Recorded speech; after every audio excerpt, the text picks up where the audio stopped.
Hey everybody, it's the coach. You're tuned in to Sunday Night Football on EA Sports. Coming up, the 41-year-old reigning NFL MVP, Tom Brady and the New England Patriots take on Matthew Stafford and the Detroit Lions. I'll join you again at halftime to look at some of these stats and scores from earlier this afternoon. But for now, it's Sunday Night Football. And on the call, as always, Brandon Godden and Charles Davis. First opened in 2002, there's a look inside Ford Field here in downtown Detroit, the Motor City. A few short moments ago, these two teams made their way out of the Ford Field tunnels, and the noise level in this place just about off the charts. They are set for football as the Lions get ready to do battle with Tom Brady and the New England Patriots. Back there for him, all right? As a defensive guy, they've got to dump him on his backside a few times, shake things up. Yeah, they're going to need an in-drive adjustment here on this first series. And this is going to be caught. He won the fight for the football. Back-to-back gains of 17, and they are really on the march now. It's a first down. I don't think it's a surprise they're throwing the football early. We expected that. They told us they were going to come out firing, but 4 for 4 on the opening drive. They like that. They don't just like it, they love it, because now everyone gets locked in. Your confidence jumps up. Everyone's easy about what they're doing out there. And by the way, they're looking at the sideline thinking to themselves and expressing, let's keep throwing it. We're doing pretty well.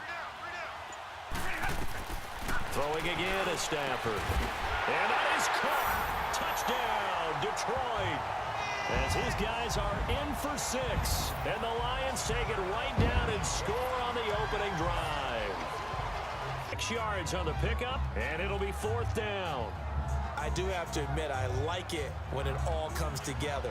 When the top part, catching the football, right, whether you're catching it with your hands or cradling it, comes together with the legs, in this case the feet, doing a little toe tap to stay in bounds and complete the catch. And a great job by our crew on the camera shot. Love when you see the grass or on the field turf, those rubber pellets flying up. Great catch. And Gostkowski's kick is good. And they are on the board, but still trailing. It's 7-3. Got to imagine the pass rush will be equally intense here on 2nd down following the sack. It's 2nd and 18. Shotgun now for Brady. Right side, that's complete to Gronkowski. And he's going to get into the end zone. So cue up the Gronk spike. It's a Patriot touchdown. 3rd and long. Because once guys get out of that mentality of firing out and hitting people, hard to get them started again occasionally. To throw is Brady. And this is caught by Allen for a Patriots touchdown. Dwayne Allen, his first touchdown of the new season. And the Patriots add 6 to their lead. As expected, they're going for it to keep the drive alive. It's caught. Jones. And he's going to get this down to the 35-yard line. The time to pull out the stops is now, and they convert there on 4th down. Felt compelled to go for it there on 4th down, trailing in the 4th quarter. They got it done. And there's always a lot of pressure on a 4th down call. Doesn't matter the distance. You still have to get it done, as you noted, and they did. Throwing is Stafford. And for a 3rd time tonight, he's intercepted. Devin McCourty picks it off. There he goes, right side. The 20. And he will score. Touchdown, Patriots. And that one will pretty much erase any hopes of a 4th quarter comeback. With emphasis, special teams and maybe create some big plays and help them get back in it. Prater for the extra point. And they're able to cut this deficit down to 12. 3rd and long. It's Stafford. He's going to fire one deep. Oh, this is taken in. It's complete. And they'll get this well past midfield before being stopped just before the 35. A big 30-yard play on 3rd.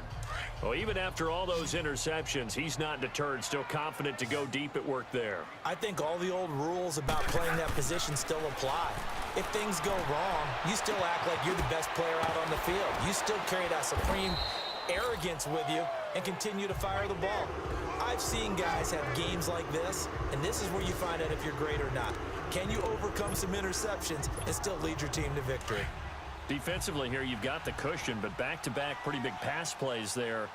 Bend but don't break, but are they bending too much? I think that they are. To me, it'd be like playing basketball. And he's going to take it in for a Lion touchdown.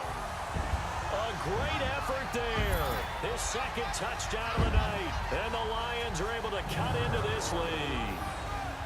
Now, he's doing his part, but still facing a sizable deficit. And he would like to do more, but he needs help from the other two-thirds, right? He needs his defense to bow up a little bit, and he also needs special teams to maybe create some big plays and help them get back in it. Prater for the extra point, and they're able to cut this deficit down to 12. Get a little greedy, try to get that extra running play in, and it can backfire on them. Well, I know at points in this when you wanted to close your eyes because of all the points that were being put on the scoreboard. You're a defensive guy, but it was a fun little track meet, wasn't it? It was, and you know the people who really enjoyed this game? They're the ones that like going to batting practice at the Major League Baseball parks, right? Seeing the 14-11 game, that sort of deal. That's right up their alley with what we saw in this one. So for the Pats, it's an ideal start as they move to 3-0 now on the young season. And they'll return home next week to take on the Miami Dolphins. Meanwhile, for the Lions, they'll fall to 1-2. And they'll try to get back on track next week as they head to Dallas to take on the Cowboys.